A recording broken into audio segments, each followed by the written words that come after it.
Welcome to Coming About with David Paragamian, the podcast that dives deep into the minds of leaders who have transformed their businesses and industries, paving the way for a better future. Here's Dave. I'm back with marketing leader Grace Tobin. We've been talking about her incredible career journey from unexpectedly falling into pharma right out of college to pivoting across roles in sales, marketing, and global strategy. So Grace, we tracked your journey from beautiful Santa Monica to snowy Scranton and into global roles. But then after nearly a decade of rising through the ranks of marketing at Sanofi Pasteur, you made a big decision and a pivot to a large global biotech company in the pharma space.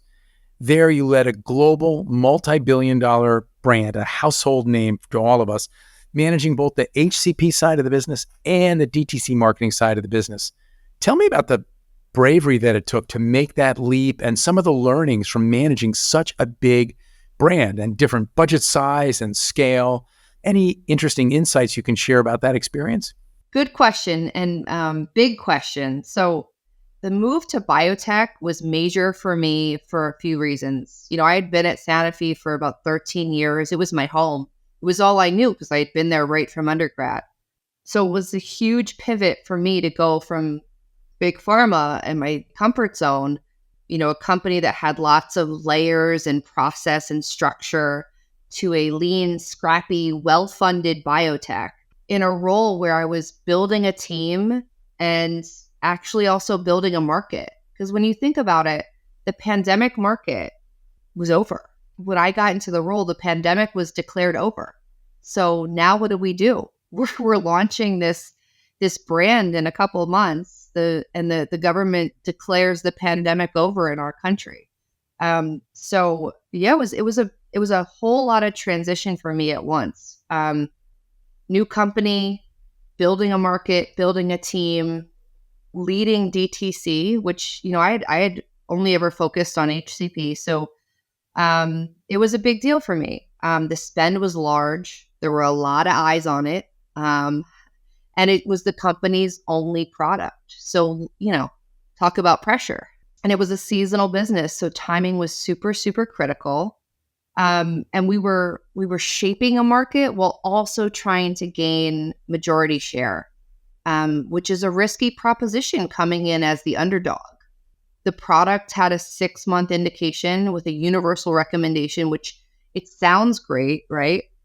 The world is your oyster, but from a targeting perspective, kind of tricky because you can't just be everywhere. And it was a sensitive topic. People were over talking about COVID, being told that they needed to be vaccinated. So in a world where there were so many places for people to consume content and where COVID had sort of been really tuned out, it was really important to have solid segmentation, make some big bets on high impact media, and create a well thought out patient journey for a couple of select target patient cohorts that would be sort of slam dunks. I think that the overload of channels that we experience today makes it really difficult in today's world to cut through the clutter. And we had to find some unique, innovative ways to do that and to engage our audience, creating unique consumer experiences where our message would be delivered in a non-traditional way, in a way that would be well received, like sporting events, music festivals, Jeopardy, things like that. It was fun. It was really fun because it was money that I, wasn't able to spend in my former jobs. So it was kind of like all the fun, innovative things I had always wanted to do as a marketer, I was able to do, but it was definitely difficult because we had a time crunch and, the company had one product. So it was rewarding, but also high stress, high stakes. And as I listen to you tell that story about big brand, big budgets, lots to do in an omni-channel world, I think people sometimes think, well, that's easy then for a marketer because I'll just spend everything everywhere. And interestingly, it sounds like the discipline and the rigor of your training is what helped you to say, well, wait, yes, I have a lot of channels and I have a lot of money, but I need to be really smart about, I need to reach consumers in perhaps some non-traditional channels or other places where it's right to activate them. So it wasn't just about being the richest brand manager on the street with the biggest budget. It was about being the smartest brand manager, being really strategic with even that large purse full of money, right? Correct. Absolutely.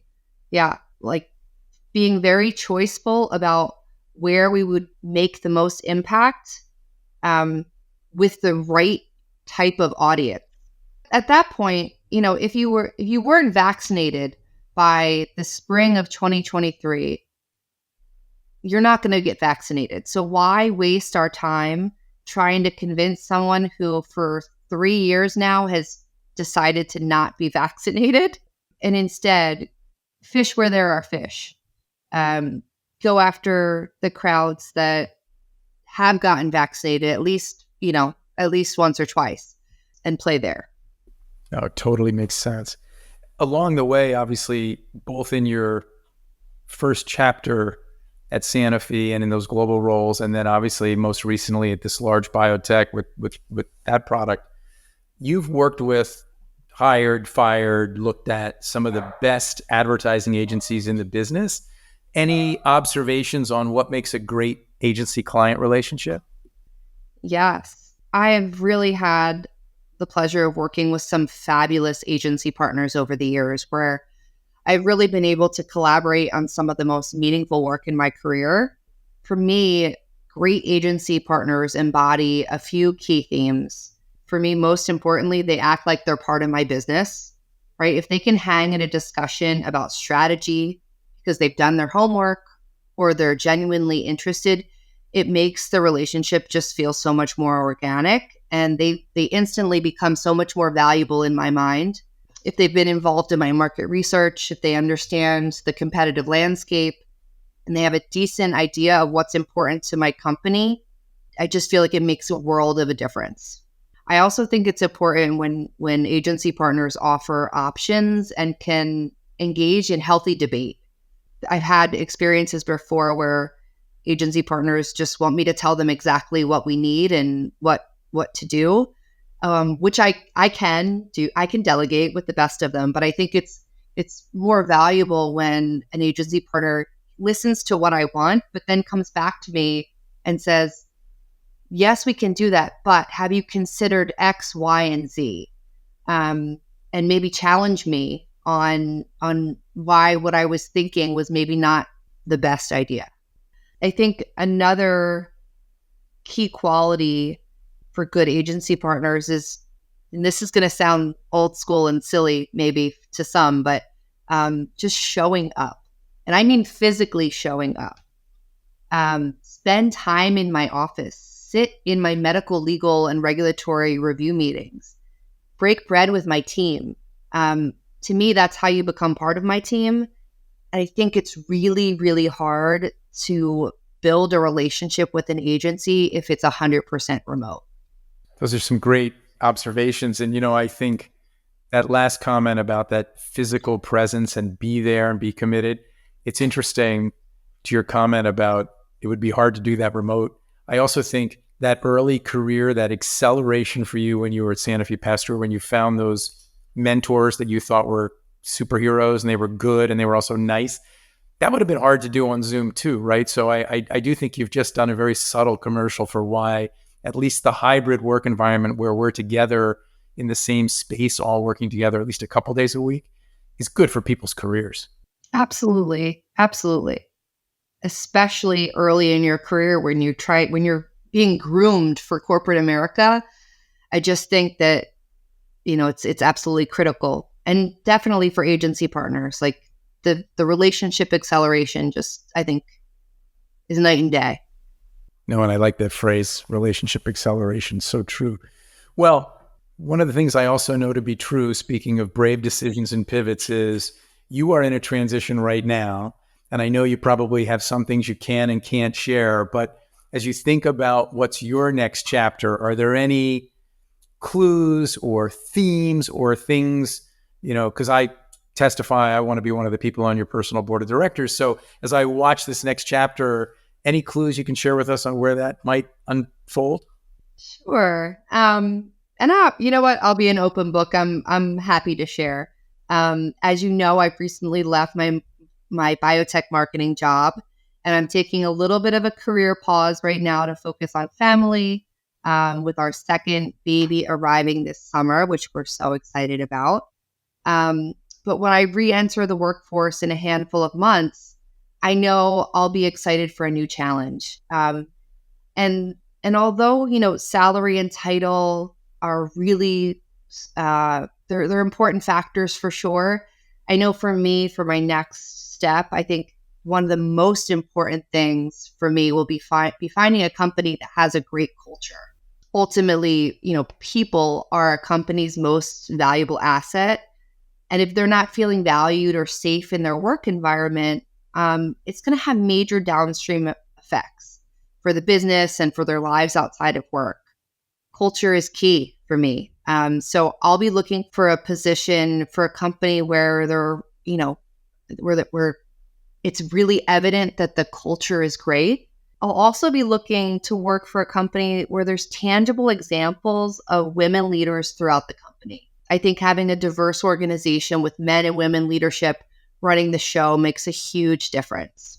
Totally agree on both of those. And I think that point about culture reinforces, particularly if there's a listener who is at the early point of his or her career, when you're interviewing for a job, yes, of course, you're selling yourself and your qualifications as to why you're a good fit for that company, but you're also assessing them as a good fit for you, right? It's a two-way street, and that ability to assess the other folks and to really put culture at the top, so important. And I think that's another gift that you're sharing with the listening audience as well. You are someone who has had this incredible career with way more awesome stuff to come.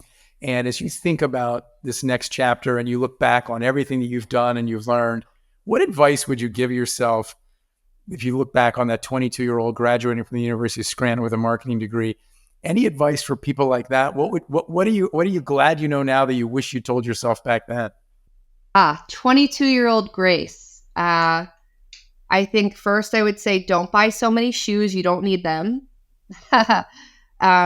But really, I think my biggest piece of advice would be to be in the moment. Sometimes as a young person in your career, it's easy to be really caught up with chasing the next promotion, the next car, the next trip. And you sort of set yourself up to never be happy because you're always chasing. And I'm not saying to be complacent, but I think I wish early in my career that I had put my head down more and lived in the moment and tried to make the most out of every single role, because there was a lot to absorb and to learn right where I was. I think I could have benefited from being a little bit more present and not always having this itch to do what's next. That really resonates, certainly for me, and I'm sure for others too, right? I think we all get so fixated on climbing the ladder, and if this is good, then something bigger is better. And if that job is good, something bigger and better.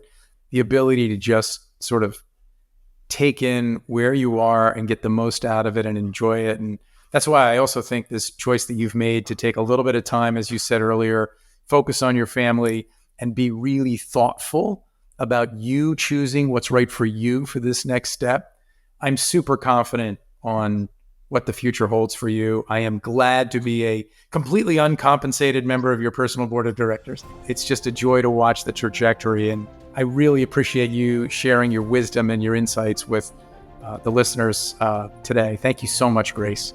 Thank you, Dave. I am so happy to have had the opportunity to do this, and I appreciate you always being in the Grace Tobin camp. You're a great guy and a great mentor. Well, thank you. That means a lot coming from you. I appreciate that. And that'll do it for another episode of Coming About.